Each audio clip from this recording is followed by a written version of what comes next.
अब तो तू प्रसन्न है ना? अपने पुत्र को नियंत्रित नहीं कर पाई, इस कारण आज मैं विपत्ति में फंस गई।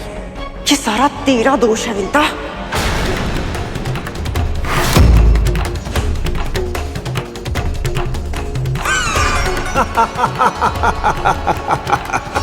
अद्भुत विमाता, अद्भुत।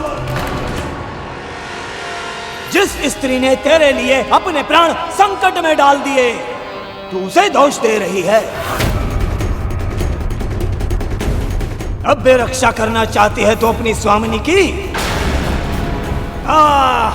अर्थात अपनी बहन की। ऐसा व्यवहार तूने अपनी बहन के साथ किया है, ऐसा व्यवहार तो हम असुर भी एक दूसरे के साथ नहीं करते। और फिर भी संसार हमें बुरा कहता है। दिति दीदी के पुत्र हो, इस नाते मेरे लिए भी मेरे पुत्र समान ही हो। इसी कारण अब तक तुम्हारी धृष्टता सहती रही, पर यदि तुमने आगे बढ़ने का प्रयास किया तो मैं वही करूंगी जो एक मां को करना चाहिए। मैं तुम्हें रोकूंगी किसी भी मूल्य पर। बस, बहुत बोल चुके तुम। अब मेरा कथन ध्यान से सुन। यदि तू चाहती है कि मैं तुझ पर और तेरी स्वामिनी पर दया करूं, तो चुपचाप बिना एक भी क्षण गवाए उस गरुड़ को महल से बाहर निकाल। वो यहाँ नहीं है, बाहर गया है किसी आवश्यक कार्य से। अच्छा, तो वो बाहर गया है, तो तू बता कहां गया है वो तेरा पुत्र? हमें ज्ञात नहीं है। अच्छा, तो तुझे नहीं पता कहां गया है वो? मैं सत्य कह रही हूं। तेरे सत्य का प्रमाण तो समय देगा, और जब तक वो नहीं लौटता मैं उसकी यही प्रतीक्षा करूंगा। गरुड़ के साथ पिछली मुठभेड़ में मुझे ऐसा रहस्य ज्ञात हो गया था जिसके कारण उसके प्राण मेरी मुट्ठी में है। जानना नहीं चाहोगी वो रहस्य क्या है? वो कहीं भी जाए, कितनी भी दूर जाए, किंतु लौटकर अपनी माता के पास अवश्य आता है।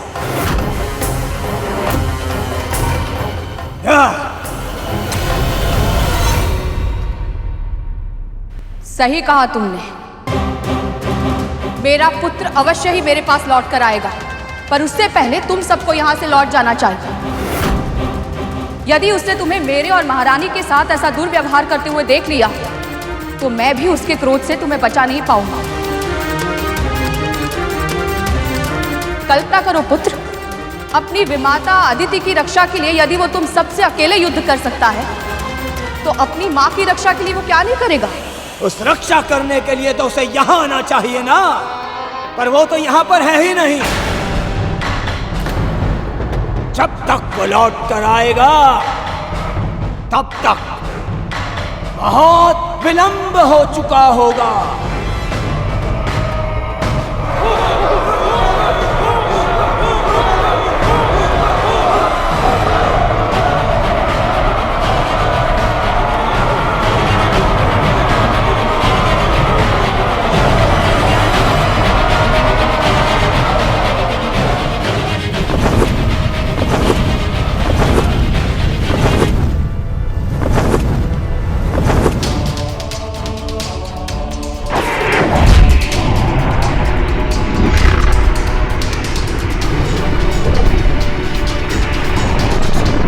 ओम विष्णवे नमः।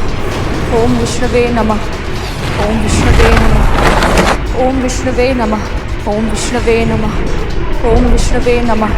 ओम विष्णवे नमः। ओम विष्णवे नमः। ओम विष्णवे नमः। ओम विष्णवे नमः। ओम विष्णवे नमः। ओम विष्णवे नमः। ओम विष्णवे नमः। ओम विष्णवे नमः। ओम विष्णवे नमः।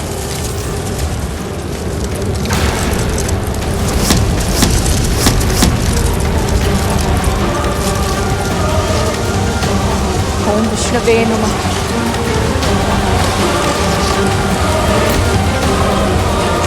ओम विष्णवे नमः।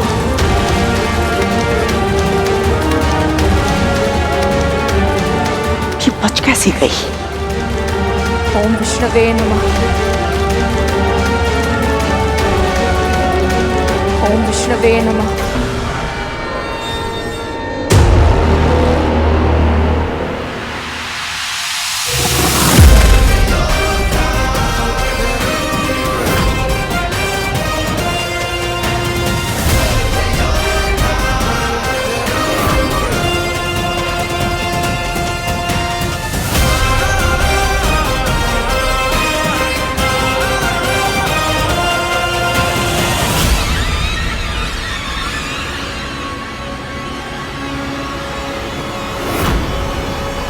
मेरे पुत्र,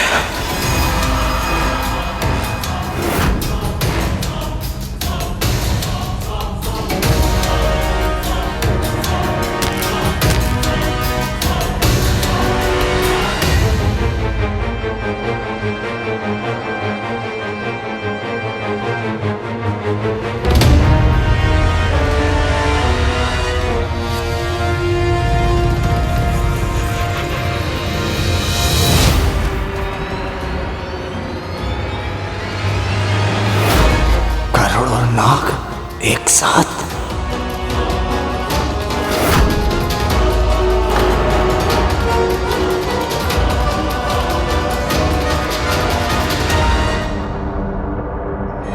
हमारी मां को भयभीत करने का दुस्साहस नहीं करना चाहिए था तुझे।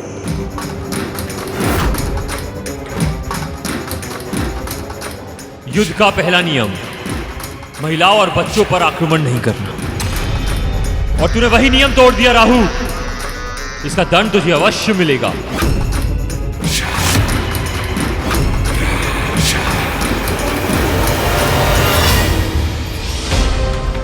भले ये नाग कितने भी निष्ठुर हो, अपनी मां के लिए निष्ठावान और युद्ध के नियम के प्रति सम्मान भी रखते हैं।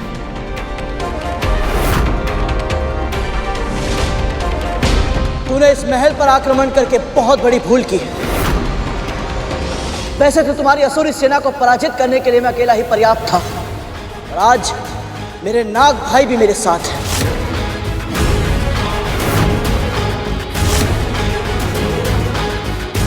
अब तू अपने प्राणों की रक्षा कैसे करेगा राहु?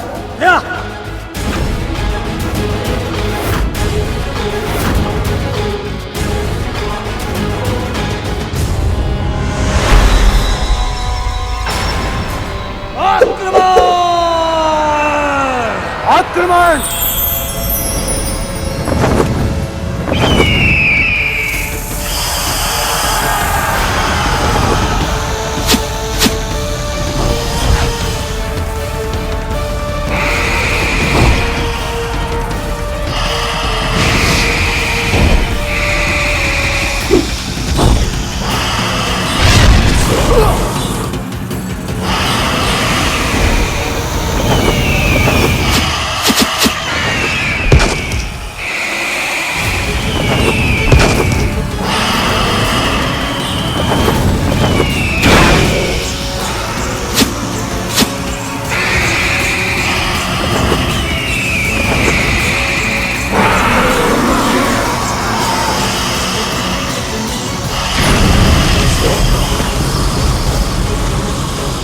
मेरे दोनों पुत्र इतने शक्तिशाली हैं कि इनके विष का भय इन असुरों को एक पग भी आगे नहीं बढ़ने दे रहा है।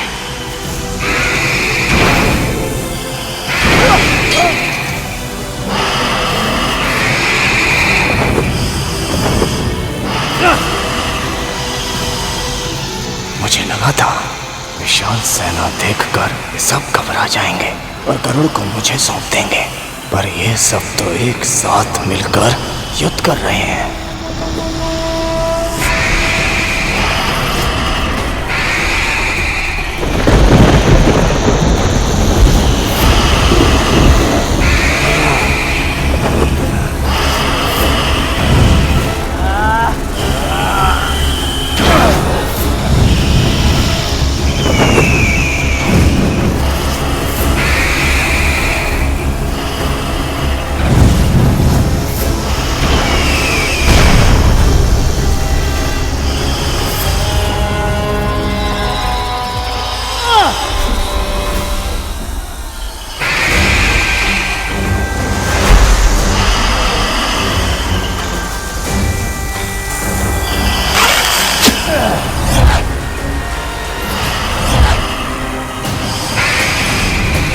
दीदी, किसी भी उपाय से हमें इन सबको रोकना होगा।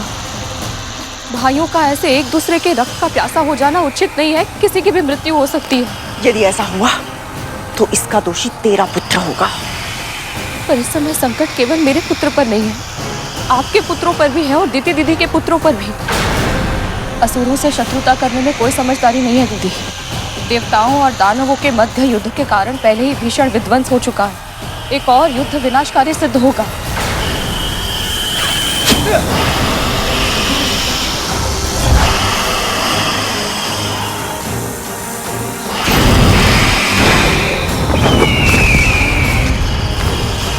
प्रश्न केवल मेरे पुत्र का नहीं है दीदी, आपके पुत्रों के प्राण भी संकट में हैं। यदि उनमें से किसी को कुछ हो गया तो? ये समस्या तेरे पुत्र के कारण उत्पन्न हुई है, उसका समाधान भी वो ही करेगा।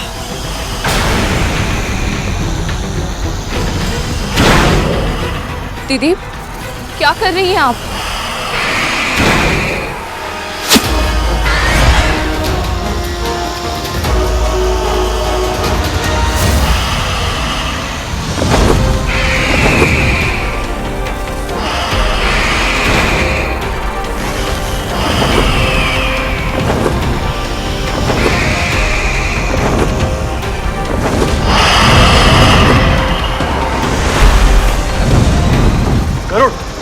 कालिया,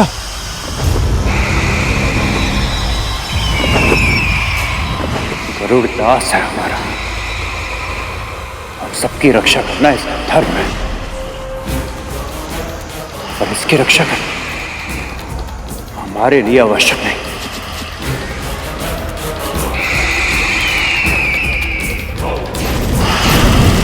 है तो ये हमारा शत्रु। यदि एक शत्रु दूसरे शत्रु को समाप्त कर देता है तो उससे उत्तम हमारे लिए और क्या होगा। वाह तक्षक भैया, क्या कूटनीति है आपकी।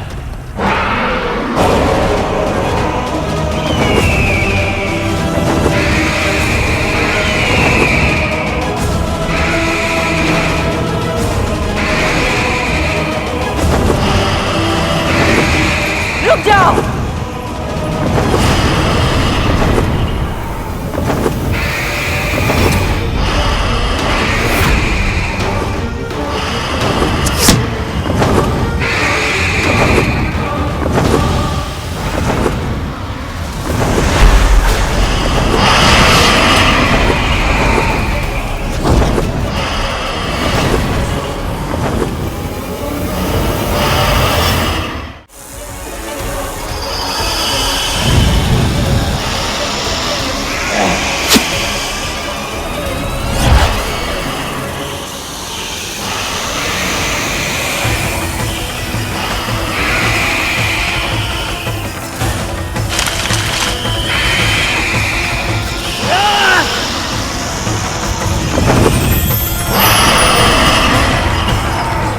रानी, आप यहाँ क्या कर रही हैं? आप महल के भीतर जाइए, वहाँ सुरक्षित हैं। युद्ध करना बंद कर और मेरे संग चल। और कहाँ? प्रश्न पूछने का अधिकार तुझे नहीं है करूँ। मेरे साथ चल। ऐसे युद्ध के मध्य अपनी माँ को छोड़कर कैसे जा सकता हूँ मैं? तेरी माँ मेरी बहन भी है, उसे कुछ नहीं होगा। मेरी अनुपस्थिति में मेरे पुत्र उसकी रक्षा करेंगे। तक्षक कालिया, शिशुनंदी, भूतनंदी, अपनी भी माता के पास जाओ। उनका ध्यान रखना, उनकी सुरक्षा करना तुम्हारा कर्तव्य है।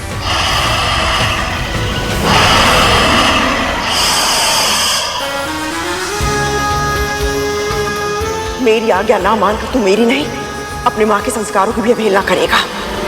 भूल मत, मन से, वचन से, कर्म से भी तूने मेरे आदेशों का पालन करने का वचन दिया है मुझे।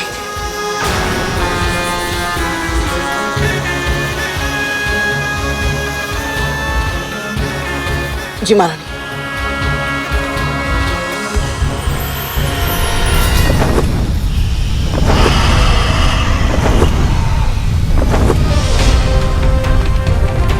ये कहाँ गया?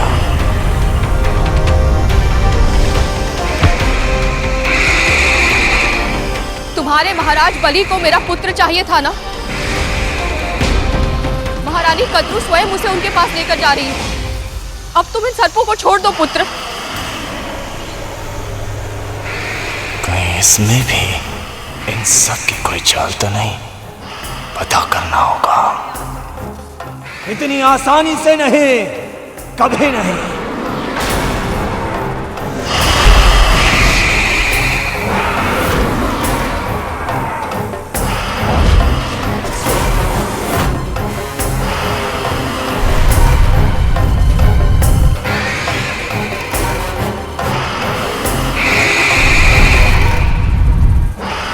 हे परम प्रभु विष्णु, मेरे पुत्र की रक्षा कीजिए।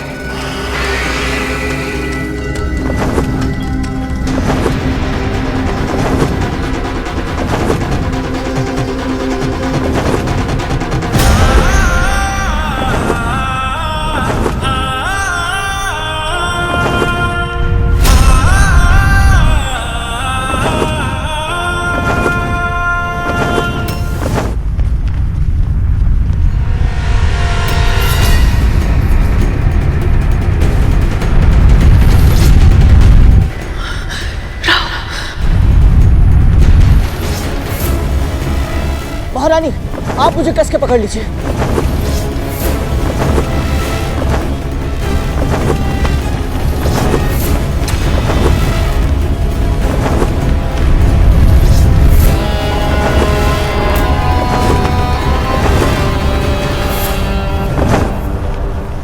गति बढ़ाकर मुझे चकमा देने का प्रयास कर रहा है, किंतु मैं भी राहु हूं। मुझसे पीछा छुड़ाना असंभव है।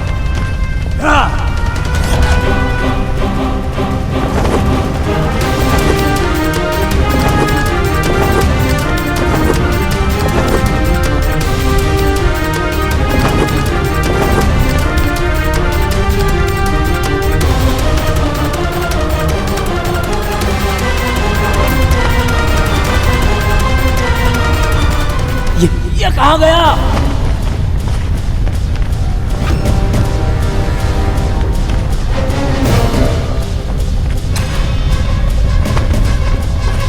अभी तो इधर था, उधर कैसे चला गया? ये हुई ना बात। यदि ये युद्ध हमें रुकवाना है तो हमें शीघ्र ही महाबलीपुरम पहुंचना होगा।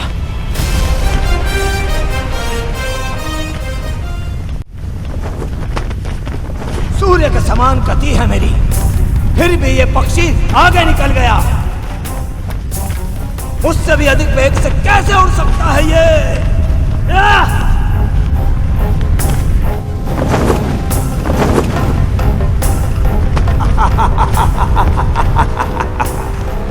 लगता है इसे अपनी मृत्यु की कामना कुछ अधिक ही है, तभी तो स्वयं को मृत्यु के मुख में ले जा रहा है ये। क्योंकि द्वारपाल तारकाक्ष के होते हुए कोई भी बाहरी प्राणी महाबलीपुरम में प्रवेश नहीं कर सकता। पर यदि कोई ऐसा करने का प्रयास करता है तो वो जीवित नहीं रह सकता।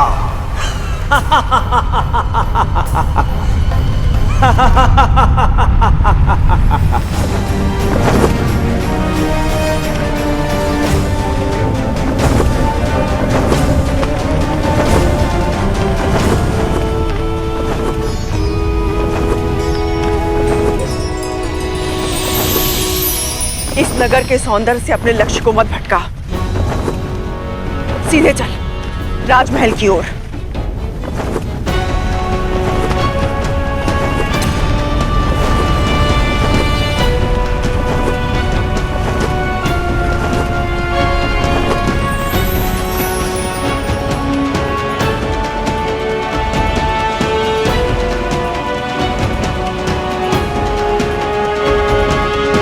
उड़ान भी ऊंची बढ़ता है, गति पर भी नियंत्रण है और भूमि पर भी इतनी कुशलता से उतरता है।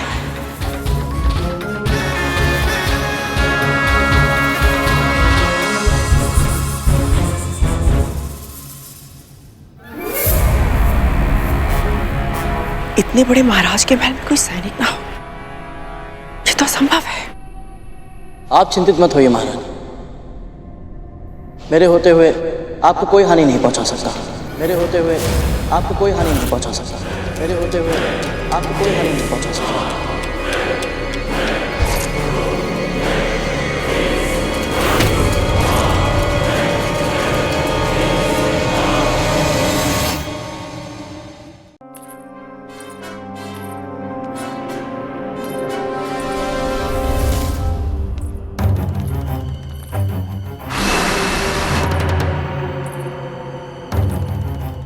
कितनी विचित्र शीत है। क्या आपको भी इसका आभास हो रहा है महारानी? मुझे पता है तू पंछी है, वायु शीत है या उष्ण इसका अनुभव करने का अभ्यास है तुझे, किंतु अभी समय नहीं है, शीघ्र चल, इससे पहले कि हमारी उपस्थिति का किसी को आभास हो जाए। एक क्षण महारानी, कुछ तो असामान्य है। भय लग रहा है तुझे तो अपने पांव को तनिक कष्ट दे, और हाँ, भीतर जाकर अपना मुंह मत खोलना। जब तक मेरी आज्ञा ना मिले मौन रहना।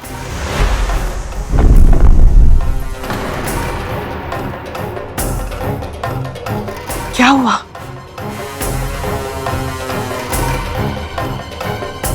यह मूर्ति नहीं है महारानी, कोई असुरी माया है। इतना आशंकित होने की आवश्यकता नहीं है, ये मूर्ति है। मैं दिखाती हूँ तुझे। महारानी नहीं,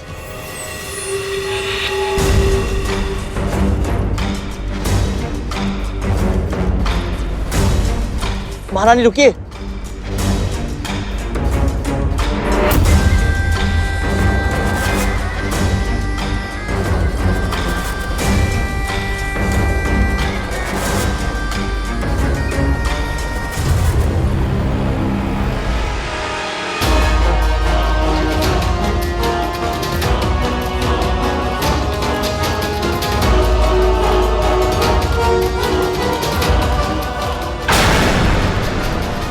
महारानी,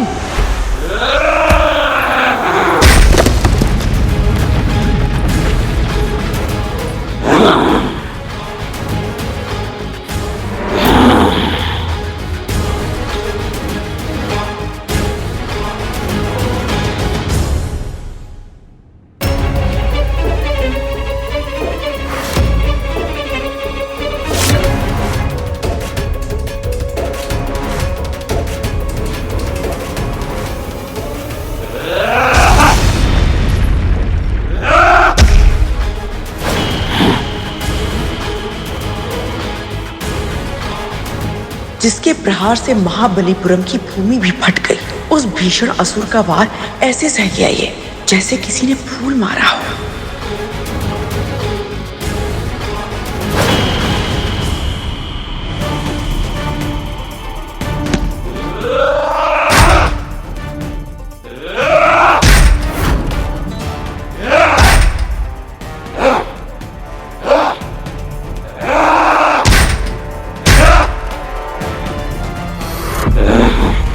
थोड़ी देर और खेलता तुम्हारे साथ, पर बड़े भैया से मिलने की शीघ्रता है।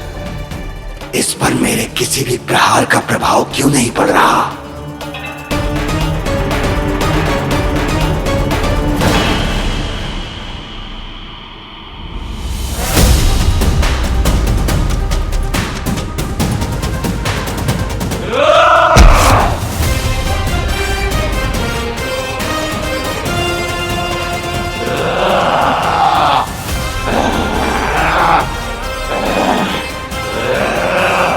मेरी विमाता पर प्रहार करने का दुस्साहस दोबारा मत करना।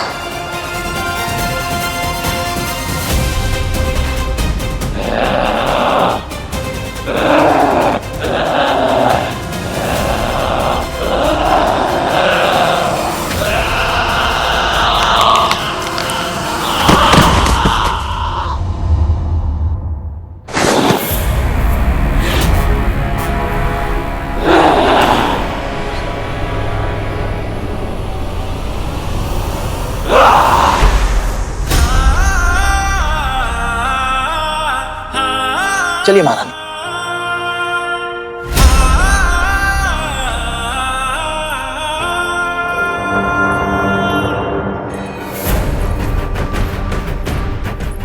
करुण ने द्वारकाक्ष को पराजित कर दिया, असंभव।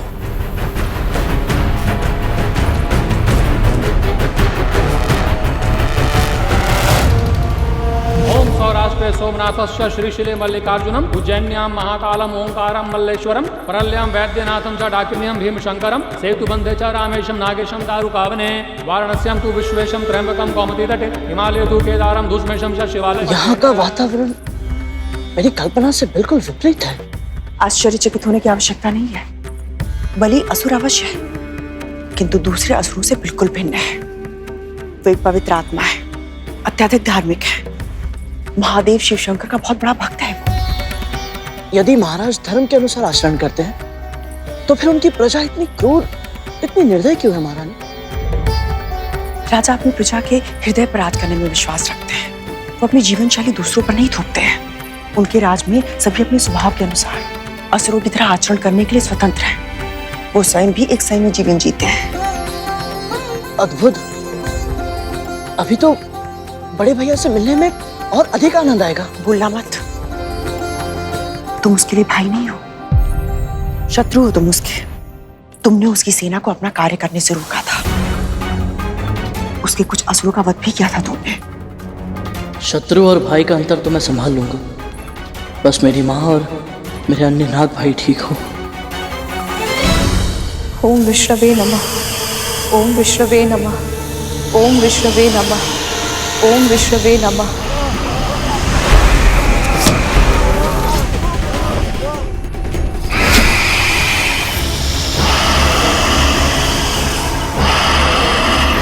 ओम विष्णवे नमः।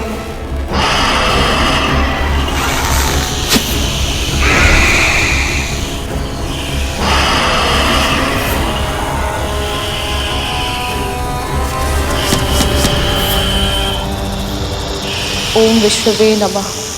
ओम विष्णवे नमः। ओम सौराष्ट्र सोमनाथस्य श्रीशिले मल्लिकार्जुनम उज्जैन्यां महाकालम ओंकारम मल्लेश्वरम परल्यां वैद्यनाथ्यं च डाकिन्यं भीमशंकरम सेतुबन्धे च रामेशं नागेशं दारुकावने वाराणस्यां तु विश्वेशं त्र्यंबकं गोमती तटे हिमालयं तु केदारं धुष्मेशं च शिवालये एतानि ज्योतिर्लिंगानि सायं प्रातः पठेन्नरः स्मरणेन विनश्यति। ओम त्र्यंबकं यजामहे सुगंधिं पुष्टिवर्धनम् उर्वारुकमिव बन्धनान् मृत्योर्मुक्तिम्। महाराज बलि तो स्वयं धर्म के मार्ग पर चलते हैं, तो फिर इन्होंने अदिति माँ की तपस्या भंग करने का प्रयास क्यों किया? सभी पुत्र मेरे शेषनाग और वासुकी के जैसे नहीं होते हैं, जो धर्म और अपनी माँ की इच्छाओं में से किसी एक को चुने। बलि के लिए जितना महत्वपूर्ण उसका धर्म है, उतनी ही महत्वपूर्ण उसकी माँ की इच्छाएं भी है।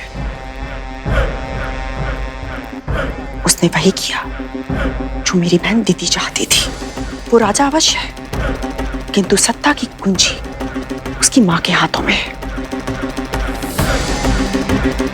इसलिए यदि हमें युद्ध रोकना है तो बलि से अधिक उसकी माँ को मनाना होगा। बिल्वपत्रं समर्पणाम्।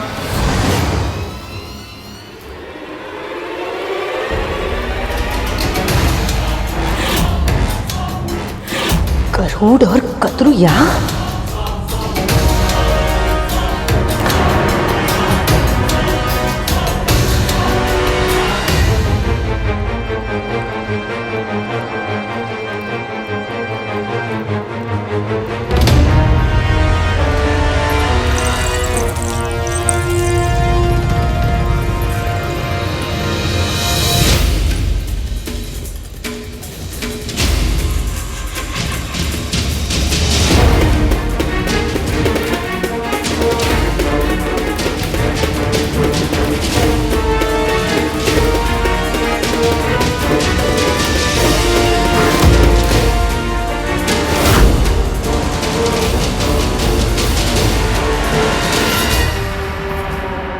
तुम यहाँ पे क्या कर रही हो कद्रू?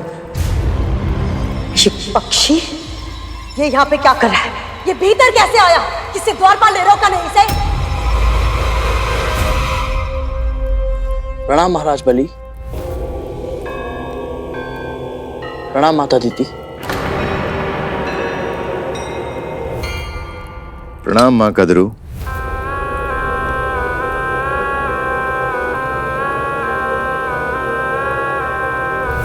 कद्रू, बिना बुलाए आने का क्या अर्थ होता है? बिना बुलाए तो सेना तुमने भी भेज दी थी मेरे महल में। तुम्हें क्या लगता था कद्रू? ये पक्षी ये असुरों के साथ युद्ध करेगा, उनका वध करेगा और हम इसे इसके अपराधों का दंड भी नहीं देंगे? क्षमा कीजिए राजमाता, यदि आपको दंड देना ही था तो केवल मुझे दंड देती। मेरी माँ को, विमाता को मेरे नाग भाइयों को सम्मिलित करने की आवश्यकता क्या थी? उन्हें इन सब में सम्मिलित होने की कोई आवश्यकता नहीं है। पर वो तो पहले से ही सम्मिलित हो चुके हैं। तुम्हारे पुत्र राहु ने केवल विंता को ही नहीं, मुझे भी धमकी दी थी। इसी कारण मेरे पुत्र और तुम्हारे पुत्र आपस में युद्ध कर रहे हैं।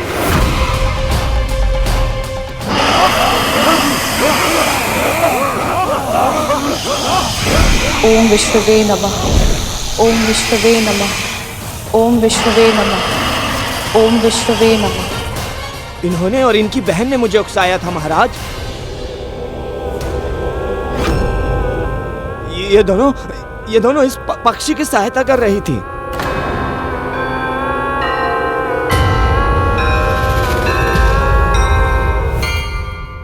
दीदी, गरुड़ के कारण असुरों का भी रक्त बह रहा और मेरे पुत्र भी चोटिल हो रहे हैं। इससे पहले कि किसी के प्राण चले जाए, हमें इस युद्ध को रोकना होगा। यदि तुम्हारी यही इच्छा है कि ये युद्ध रुक जाए, तो ये युद्ध रुक सकता है।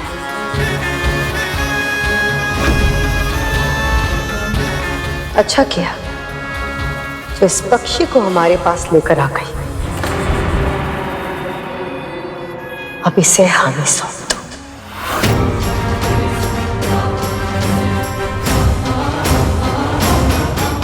कभी नहीं, कभी नहीं, कभी नहीं।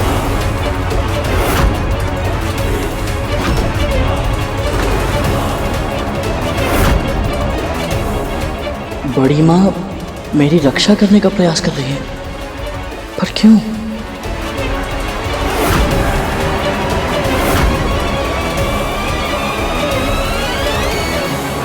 क्षमा करें माँ कद्रू, पर क्या आप मेरी एक जिज्ञासा शांत कर सकते हैं? अवश्य महाराज बलि। अब से कुछ दिन पहले आप चाहती थी कि हम असुर गरुड़ का अंत कर दें,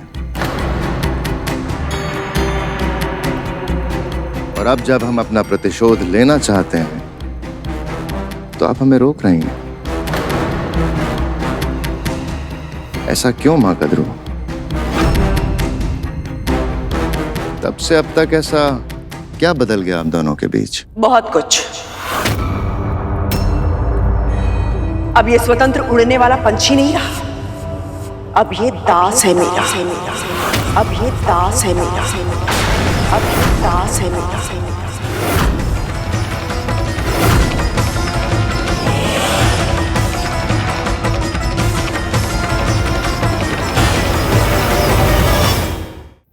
दास?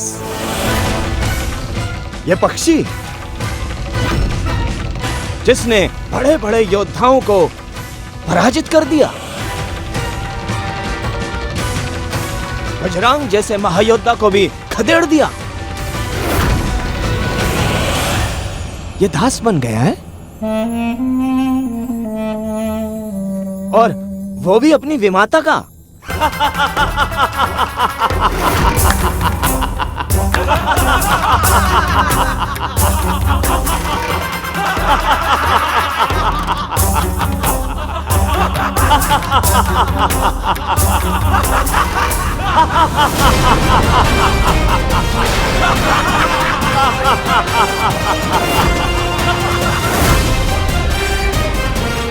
मुझे धैर्य दीजिए माँ। मन को स्थिर करना है तो विचारों को स्थिर करना सीख। जब कभी तुझे क्रोध आए या मन विचलित हो जाए तो अपने गुरु का ध्यान धर। उनकी वाणी, उनकी शिक्षा और उनके दिए हुए संस्कारों के बारे में सोच। ऐसा करने से तेरा आवेग शांत हो जाएगा और फिर मन अपने आप स्थिर हो जाएगा।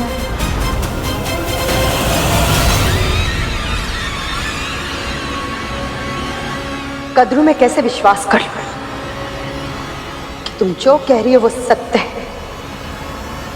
ये वही गरुड़ है जो अदिति को संकट में देखकर अपना स्थान छोड़ने के लिए तैयार नहीं हुआ था।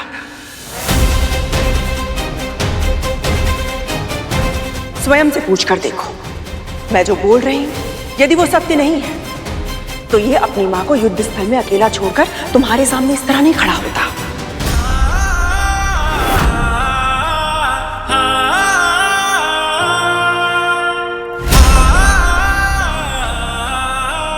ये केवल मेरे आदेश पर यहां पर आया है, क्योंकि इसकी मां और स्वयं भी मेरे हाथों की कठपुतलियां हैं।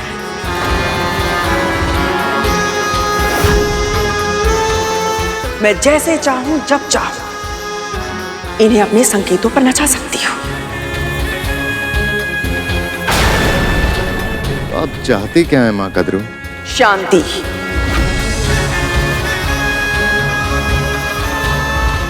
यदि यह युद्ध इसी तरह चलता रहा तो आपके असुर भी घायल होंगे और मेरे पुत्र भी। आप जानते हैं कि गरुड़ ने किस तरह असुर सेना को पराजित कर दिया था।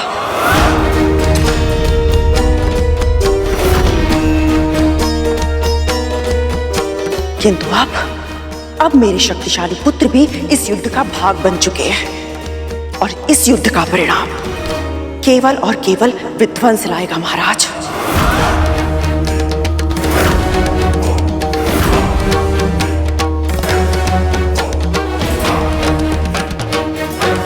दोनों ओर के योद्धा अपने प्राण गंवा देंगे। इसलिए इस युद्ध को समाप्त करने में और मेरे पुत्रों को कभी भी कोई ना हानि पहुंचाने का यदि आप मुझे वचन देते हैं तो मैं भी आज आपको एक वचन देती हूं। आज के बाद मेरा ये दास गरुड़ असुरों के लिए संकट का कारण कभी नहीं बनेगा।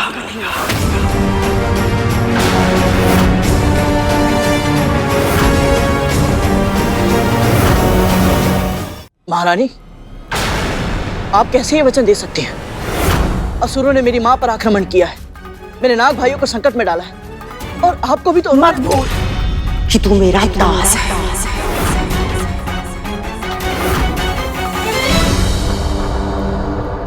और जब तक दासों को आज्ञा नहीं दी जाए वो बीच में ही बोलते हैं।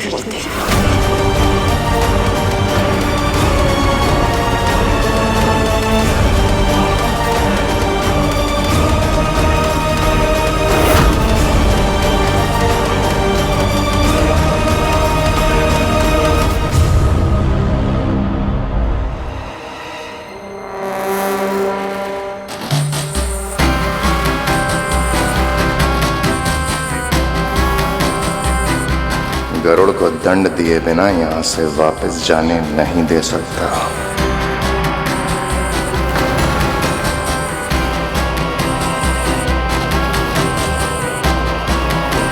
तो क्या निर्णय लिया आप दोनों ने?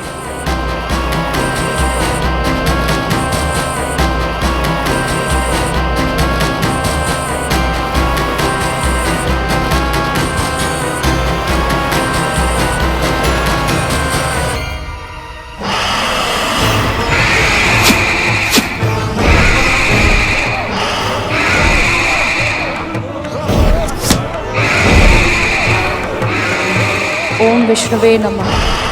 ओम विष्णुवे नमः। हमें आपके निर्णय की प्रतीक्षा है महाराज बलि।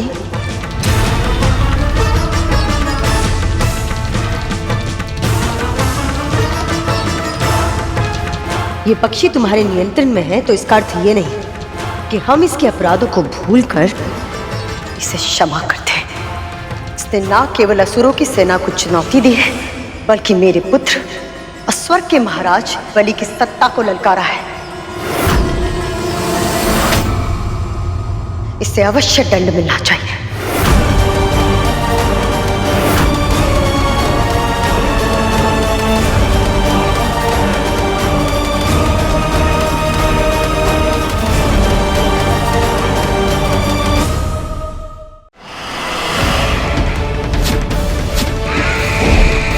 ओम विष्णुवे नमः।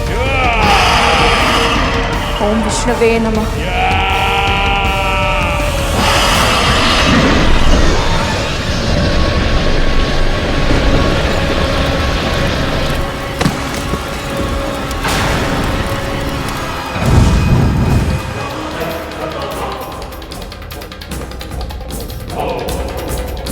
आशा कीजिए कि आपका पुत्र भी हमारी मां की रक्षा और उनका सम्मान ऐसा ही कर रहा हो।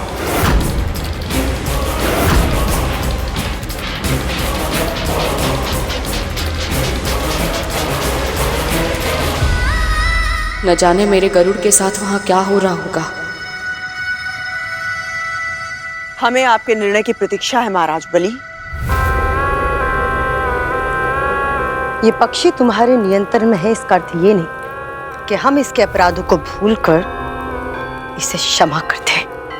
इसने ना केवल असुरों की सेना को चुनौती दी है, बल्कि मेरे पुत्र और स्वर्ग के महाराज बलि की सत्ता को ललकारा है। इसे अवश्य दंड मिलना चाहिए।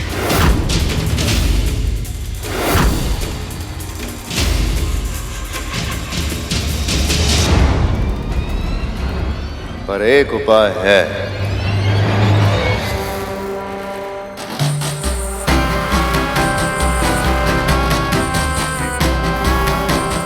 यदि गरुड़ अपने घुटनों के बल बैठ के हमसे क्षमा की याचना करे और यह प्रण ले कि दोबारा कभी हमारे मार्ग में नहीं आएगा,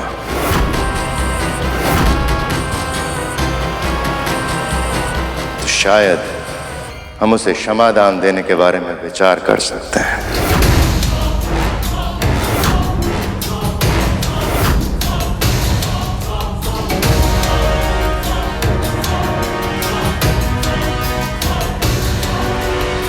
सुना नहीं तूने?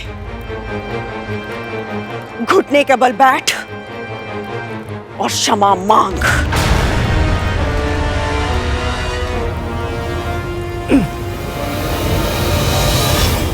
ये आदेश है मेरा गरुड़।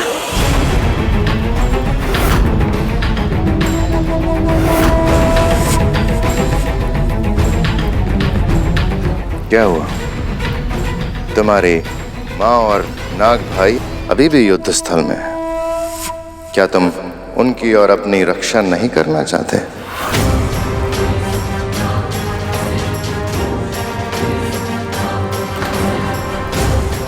मेरी माँ की सुरक्षा से अधिक महत्वपूर्ण मेरे लिए और कुछ नहीं है। फिर चाहे उसके लिए मुझे अपने प्राण देने पड़े या अपना आत्मसम्मान खोना पड़े।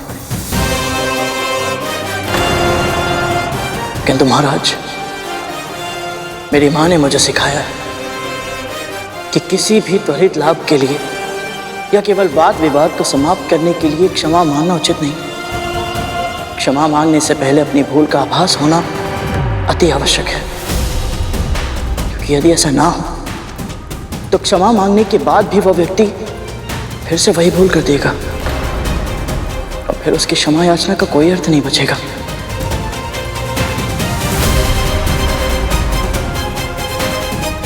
और यह सत्य है महाराज, अदिति मां की रक्षा करने के निर्णय को मैं अनुचित नहीं समझता। यदि आवश्यकता हो तो मैं फिर से करूंगा, सहर्ष करूंगा।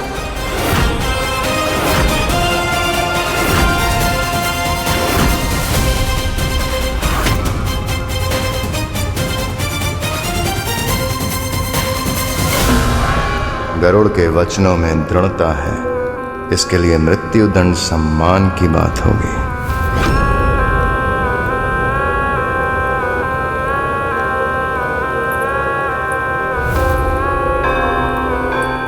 पुत्र, अब किस बात की प्रतीक्षा है? असुरों के महाराज, स्वर्ग के शासक हो तुम।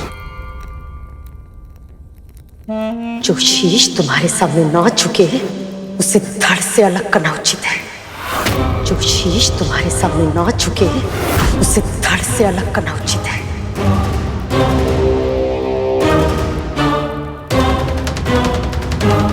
दास होकर भी इतना अभिमान। तेरे लिए मैंने अपने और अपने पुत्रों के प्राणों को संकट में डाला है, और तू एक विनीत भाव से क्षमा भी नहीं मांग सकता। जब से इसकी मां दासी बनी है, उसने किसी आदेश की अवहेलना नहीं की। और एक ये है, ना तो उसने दास होने का धर्म निभाया, ना पुत्र होने का कर्तव्य।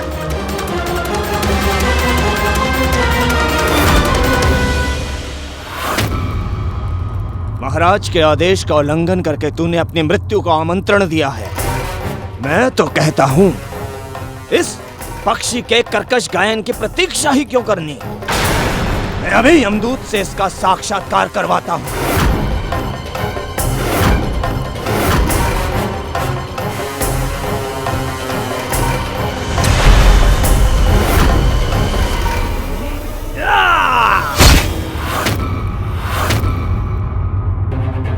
हे परम प्रभु विष्णु, मेरे पुत्र की रक्षा कीजिए, रक्षा कीजिए मेरे पुत्र की।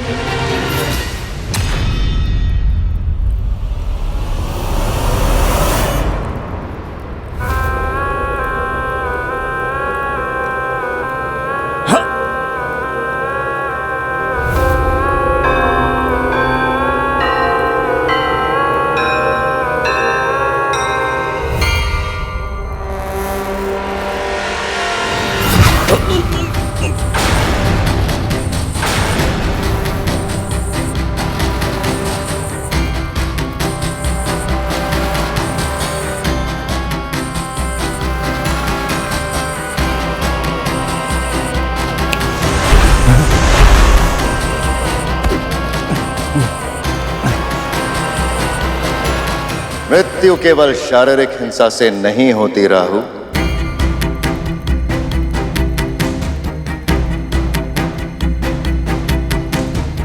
व्यक्ति अपना आत्मसम्मान खो के भी मृतक समान हो जाता है।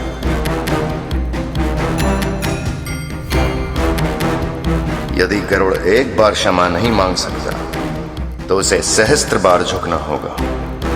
पूरी प्रजा के सामने से 1 सहस्त्र 8 बार करबद्ध प्रणाम करके हमारे महाबलीपुरम की प्रदक्षिणा करनी होगी।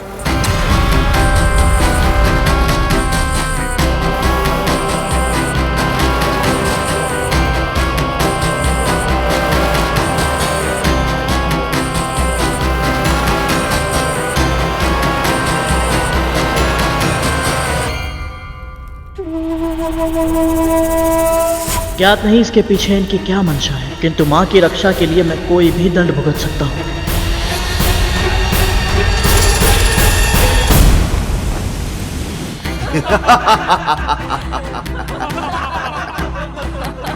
सुना है ये बहुत ही शक्तिशाली पक्षी है। वज्रांग की पूरी सेना को अकेले ही हरा दिया था इसने। तुमने सही कहा मित्र, पर हमारे महाराज बलि के सामने बड़े से बड़े योद्धा नतमस्तक हो जाते हैं। अभी तो आज ये पक्षी भूमि पर लौटकर अपने अपराध की क्षमा मांगेगा। सही कहा मित्र।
गरुड़, ये कोई साधारण पत्थर नहीं है, ये शालिग्राम है, प्रभु श्री विष्णु का प्रतीक रूप। ऐसी शिलाओं को बहुत पवित्र माना जाता है क्योंकि प्रभु के निशान इन पर कोई मानव नहीं बनाता, अपने आप बन जाते हैं समय के साथ प्रभु की कृपा से।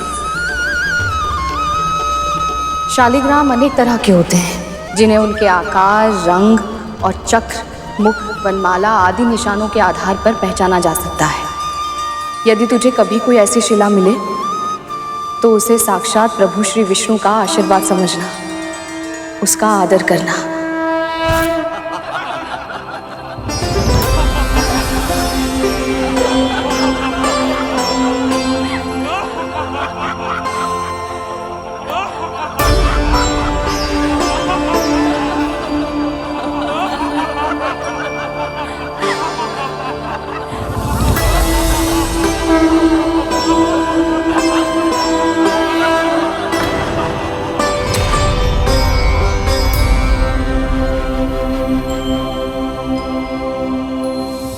ओम विष्णवे नमः।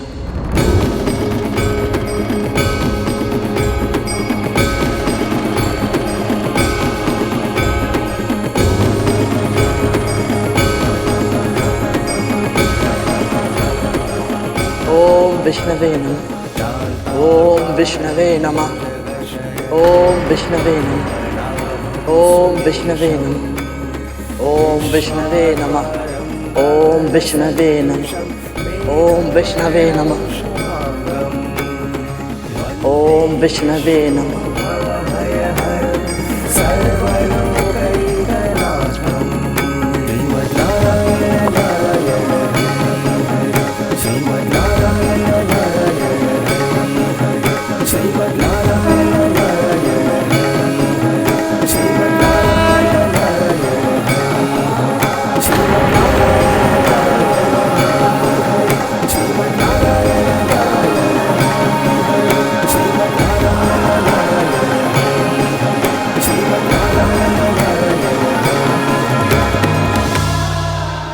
ओम विष्णवे नमः।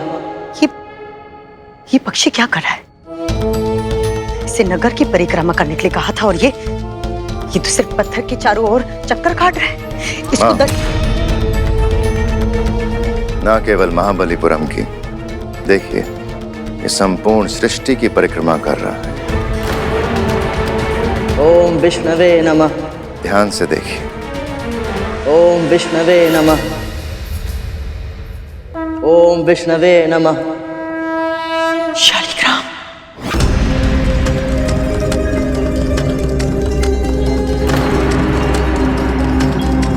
ओम विष्णवे नमः।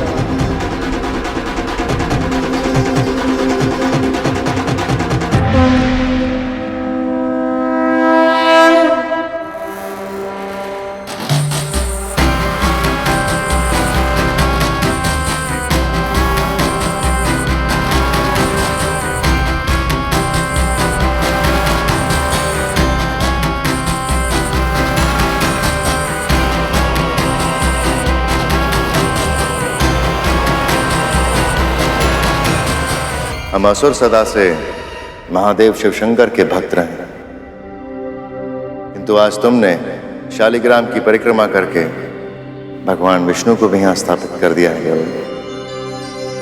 आज से महाबलीपुरम में भगवान विष्णु की भी भक्ति होगी।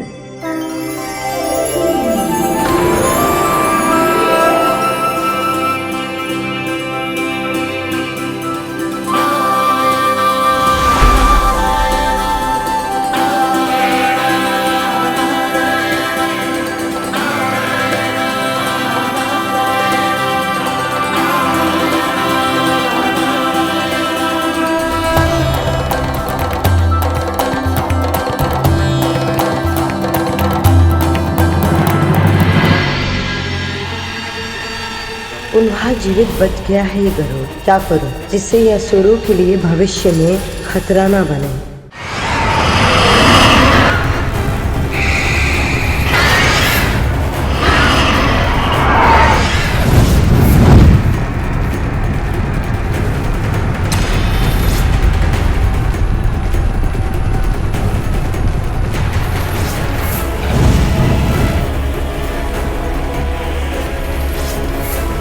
बच क्या रहा हो, किंतु भैया अचानक से ये सब लुप्त कैसे हो गए?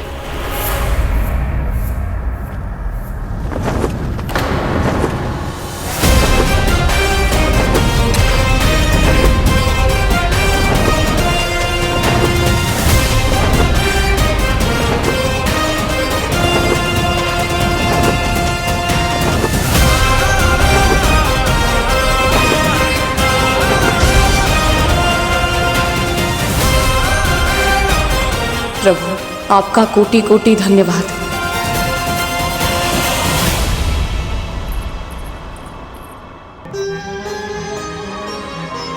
माँ, माँ,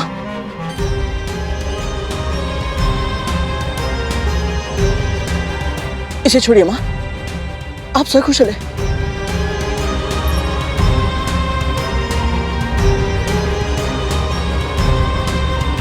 ठीक हो ना?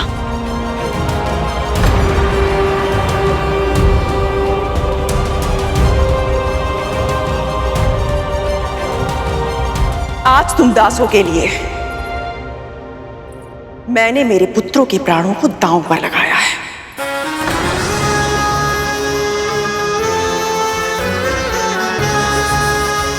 हमें आभास है महारानी, इसके लिए हम दोनों सदैव आपके ऋणी रहेंगे। कुछ सीख अपनी मां से। ये होता है अच्छे दास का व्यवहार।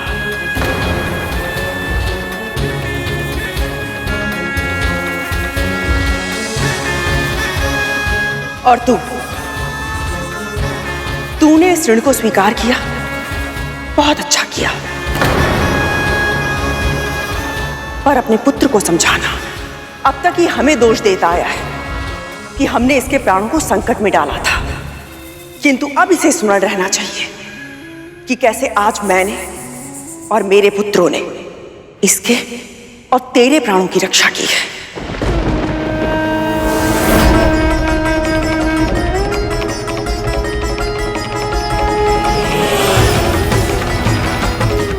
महारानी, मैं सच्चे हृदय से आप सबका आभारी हूं।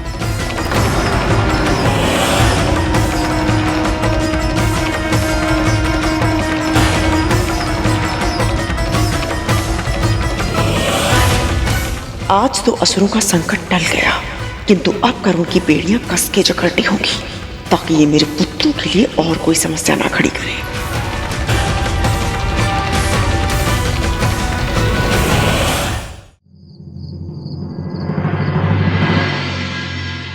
माया भी बहुत ढीठ है।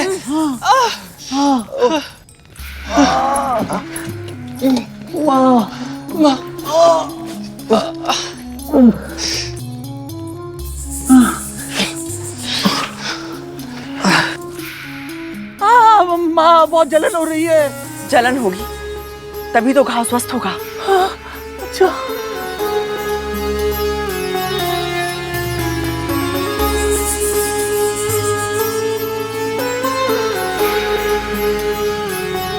माँ, सत्य कहो, जब आप अचानक से गरुड़ के साथ चली गई तो मैं भी सोच विचार में पड़ गया।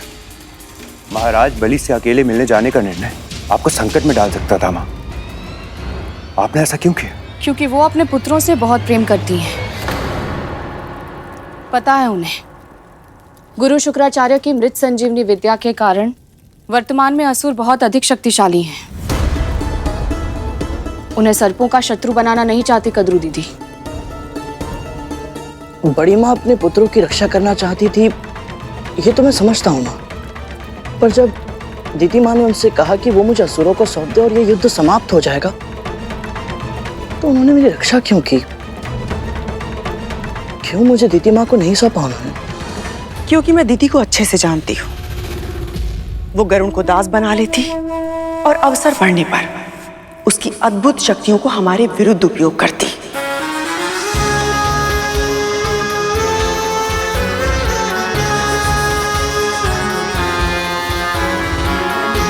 गरुड़ उसके लिए एक अचूक शस्त्र बन जाता और हमारे लिए एक भीषण संकट।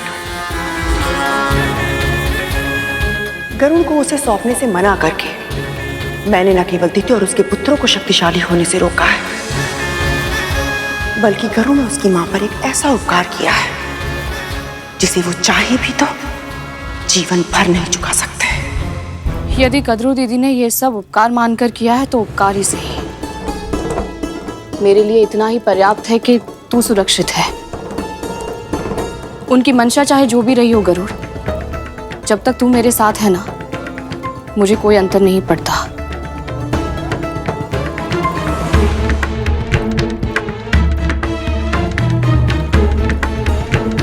किंतु मुझे अंतर पड़ता है माँ। आखिर ऐसा क्या चल रहा है उनके मस्तिष्क में? शीघ्र ही मुझे कुछ ऐसा करना होगा कि गरुड़ और उसकी मां मेरे हाथों की कठपुतलियां बनकर रह जाए।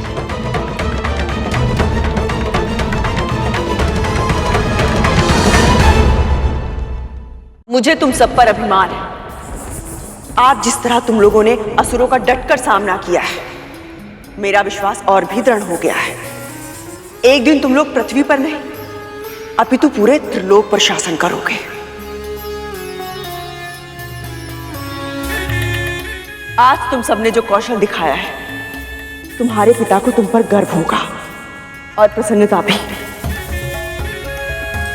कि किस तरह मैंने उस गरुड़ के प्राणों की रक्षा की। मैं उनसे भेंट करके आती हूँ। माँ, लेकिन मेरे मन में एक प्रश्न था। हाँ माँ, वो हम जानना चाहते थे कि ऊंचे आकाश में उड़कर आपको कैसा लगा?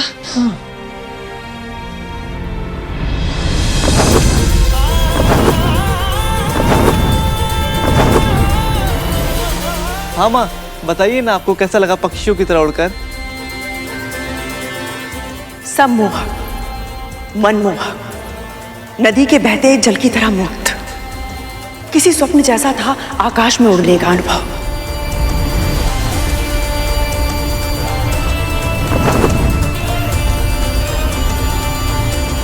धरती से देखो तो आकाश के बादल कितने सुंदर दिखाई देते हैं, पर जब ऊपर आसमान में उन बादलों के बीच उनके साथ साथ होने का आभास हो तो वो अनुभूति अद्भुत है, अकल्पनीय है।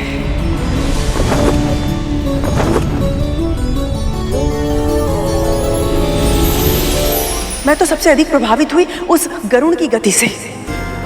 वो इतनी तीव्र गति से उड़ता है कि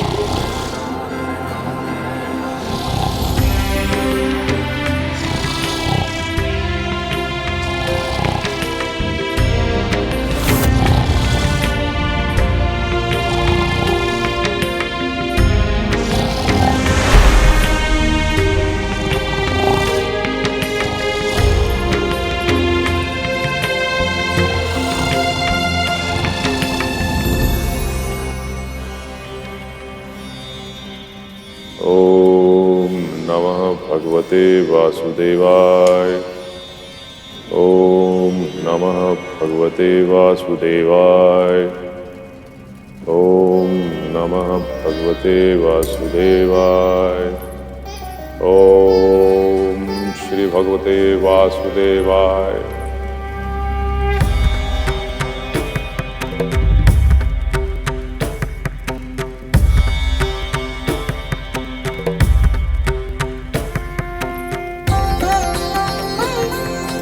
कल्याण हो देवी, इस समय यहाँ कैसे आना हुआ? मैं आपको सूचित करना चाहती थी स्वामी कि असुरों ने हमारे महल पर आक्रमण कर दिया था, किंतु हमारे पुत्रों ने बहुत ही वीरता के साथ युद्ध किया और विंता की रक्षा की। इसी बीच मैं गरुड़ को लेकर महाराज बलि के पास गई और उनसे युद्ध समाप्त करके शांति की स्थापना करने में सफलता प्राप्त की। असुर तो गरुड़ को प्राणदंड देना चाहते थे, किंतु मैंने उन्हें समझाया और गरुड़ की रक्षा की। आपने नहीं, गरुड़ की रक्षा उसकी मां की प्रार्थनाओं और स्वयं भगवान श्री विष्णु ने की।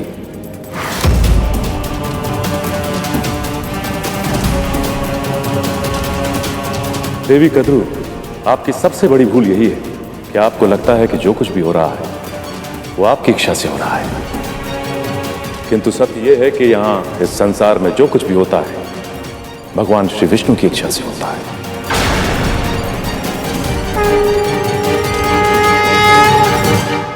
कम से कम आज तो मेरे प्रयासों की प्रशंसा करते थे स्वामी। आप अपने पुत्रों को सर्वश्रेष्ठ बनाना चाहती हैं, किंतु ये लक्ष्य गरुड़ का अत्याचार या उसे बंदी बनाने की आवश्यकता नहीं है। उसका जन्म महान उद्देश्यों के लिए हुआ है और उसमें से सबसे बड़ा उद्देश्य है उसकी मां को दास्तां से मुक्त कराना।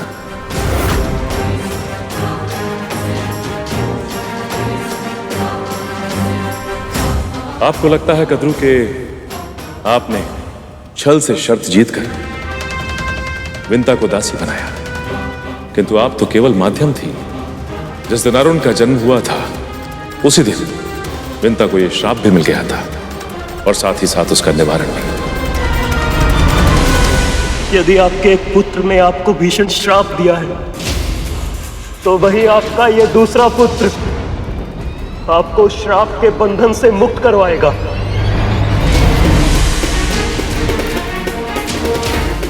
गरुड़ ऐसा प्राणी है जिसने असुरराज बलि के दंड को भी पुण्य अर्जित करने का माध्यम बनाया।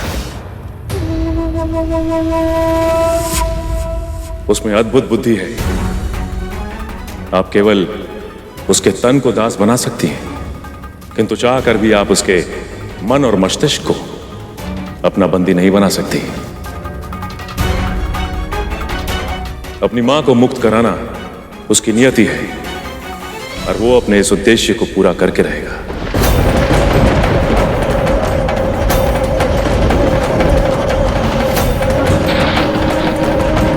आप केवल एक कार्य कर सकती हैं कि उसके उद्देश्य को और कठिन ना बनाएं। मैं यहाँ आई थी कि स्वामी के समक्ष अपने पुत्रों के पराक्रम की प्रशंसा कर सकूं, किंतु वे खुद कर्म का पक्ष लेकर बात कर रहे हैं। नमो भगवते वासुदेवाय।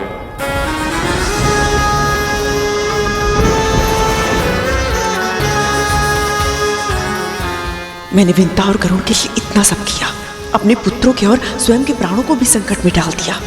असुरों से उसकी रक्षा करने के लिए उन दोनों को तो मेरा जीवन भर के लिए ऋणी होना चाहिए।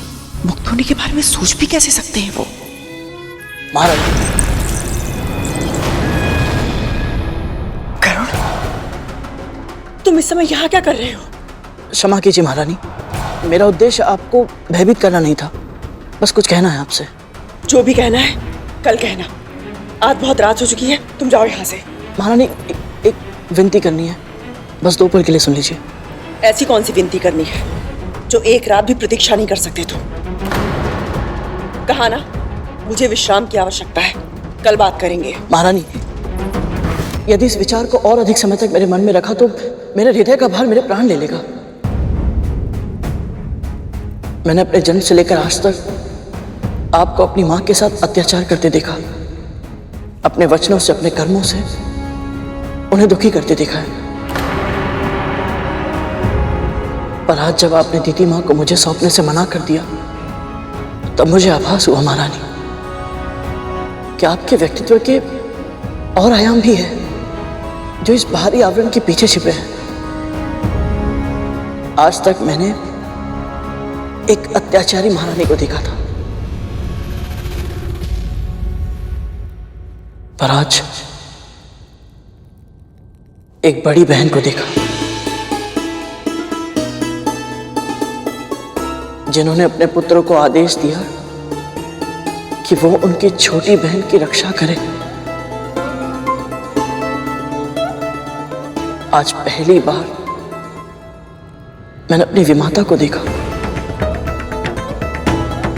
जो मेरे प्राणों की रक्षा करने के लिए स्वयं शत्रुओं के सामने दीवार बनकर खड़ी हो गई। आज पहली बार मैंने एक मां को देखा जो अपने पुत्रों से इतना स्नेह करती है कि उनके भविष्य की सुरक्षा के लिए उन्होंने अपना जीवन दांव पर लगा दिया।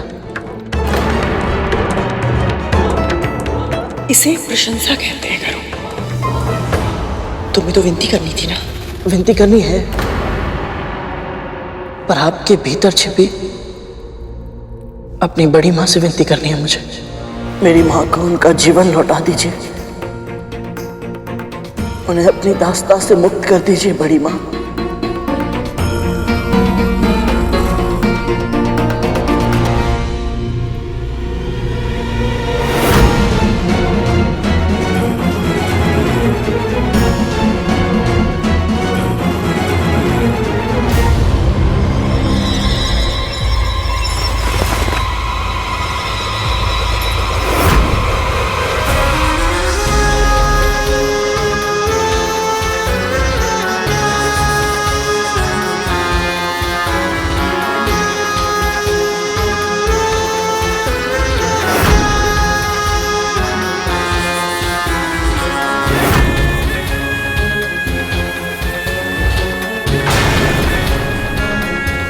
कैसा लग रहा है?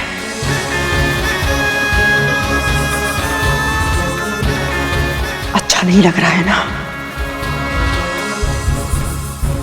किंतु जिसका जो स्थान होता है उसे वही शोभा देता है। चरण पादुका चाहे कितनी भी अच्छी क्यों ना हो, उसे अपने सर के ऊपर नहीं रखा जाता।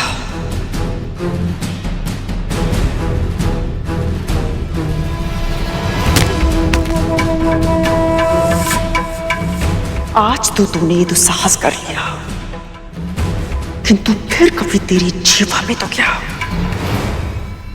तेरे मस्तिष्क में भी ये विचार नहीं आना चाहिए, कभी नहीं।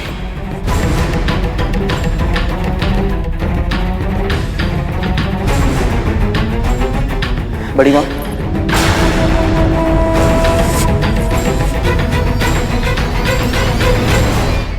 बड़ी माँ नहीं, महारानी।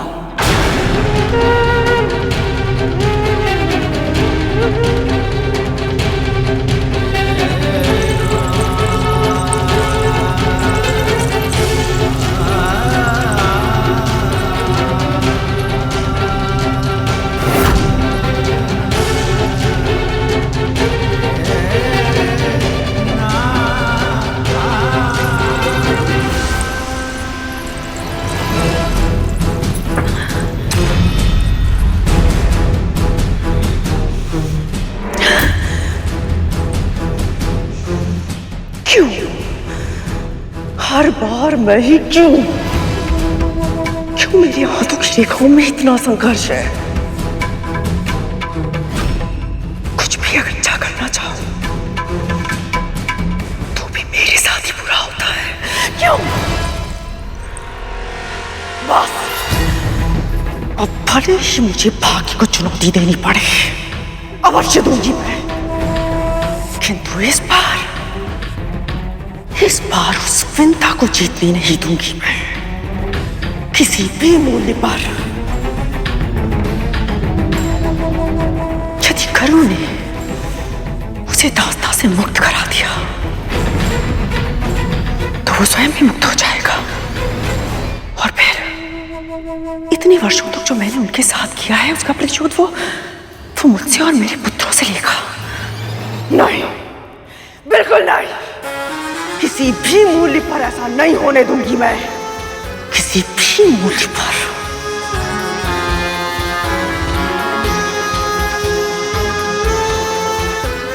करूं भी तो क्या? कैसे उस पंछी को अपना पिंजरा छोड़ने से रोकूं मैं? कैसे रोकूं उसे मुक्त आकाश में उड़ने से? कैसे?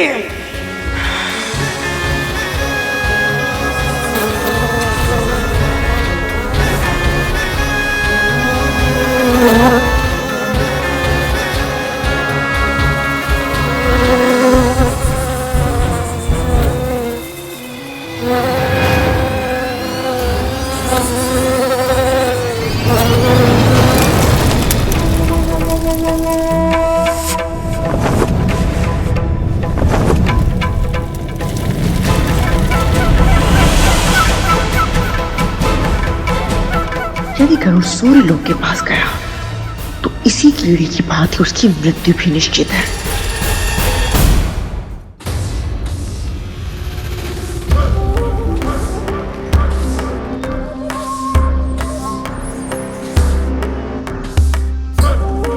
गरुड़ सुनो ना, अब तुम्हें धूमल भैया।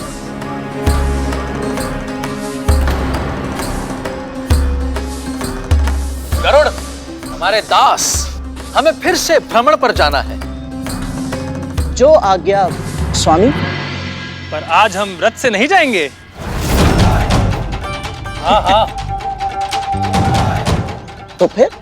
जब दास आकाश में उड़ सकता हो तो भूमि पे भ्रमण करने की क्या आवश्यकता? वहां तक तो भैया, ये तो बिल्कुल तक्षक भैया का स्वर है। यदि तुम्हें ऐसे और भी स्वर सुनने हैं तो तुम्हें हम सबको आकाश भ्रमण पर ले जाना होगा। आज का ये दिन बहुत शुभ है दीदी। देखिए, गरुड़ और उसके नाग भाई एक दूसरे के साथ कितने प्रेम से बातें कर रहे हैं। क्या ऐसा नहीं हो सकता कि इनके संबंध सदैव ऐसे ही रहे, स्नेह से भरपूर? तुमने तो मेरे मुंह की बात छीन ली। मैं भी ऐसा ही सोच रही थी। सच? बिल्कुल सच। बहन,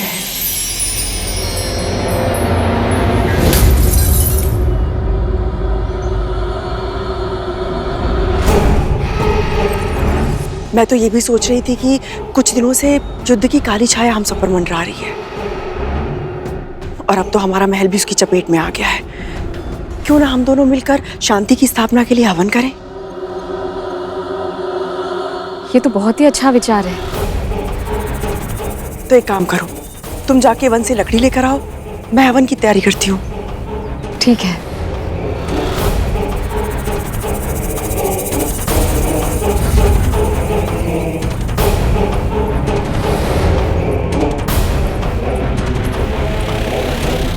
गरुड़, तुम कहाँ जा रहे हो?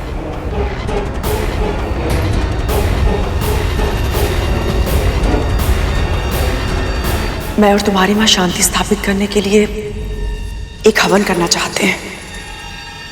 पुत्र,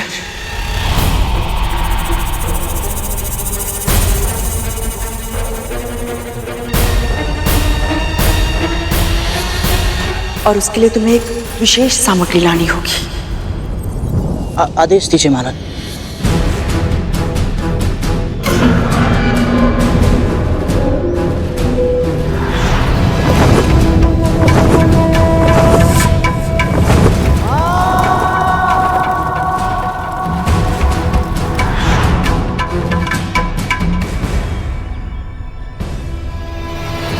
महारानी, मुझे सूर्य पुष्प चाहिए पुत्र। सूर्य पुष्प? हाँ, सूर्य पुष्प? और उसके लिए तुझे सूर्यलोक जाना होगा, क्योंकि यह अद्भुत पुष्प वहीं खिलता है पुत्र।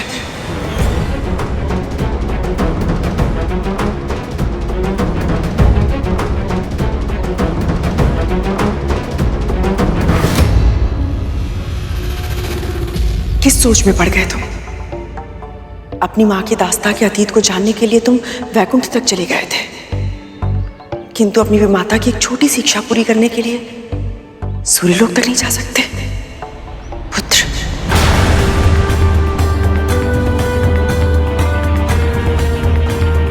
आपकी इच्छा अवश्य पूरी होगी बड़ी माँ।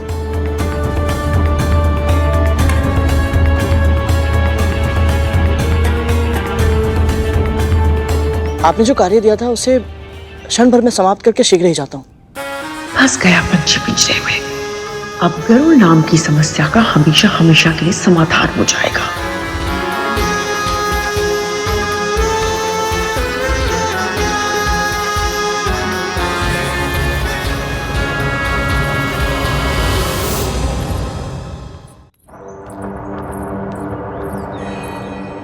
गरुड़, हम भी तुम्हारे साथ चलेंगे।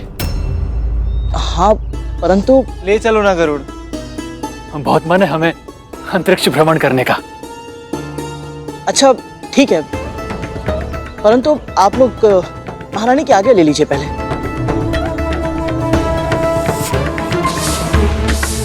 पर माँ की आज्ञा क्यों? उसकी तो कोई आवश्यकता ही नहीं है गरुड़। हाँ नहीं धूमल भैया, एक बार मैं अपनी माँ की आज्ञा के बिना घर से दूर जा चुका हूँ और मैं नहीं चाहता कि आप सब भी वही भूल करें। इसलिए आप लोग जाइए और बड़ी माँ की आज्ञा ले लीजिए। यदि उन्होंने आज्ञा दी तो मैं अवश्य आप सबको ले चलूंगा। मैं हाथ धोकर आता हूँ।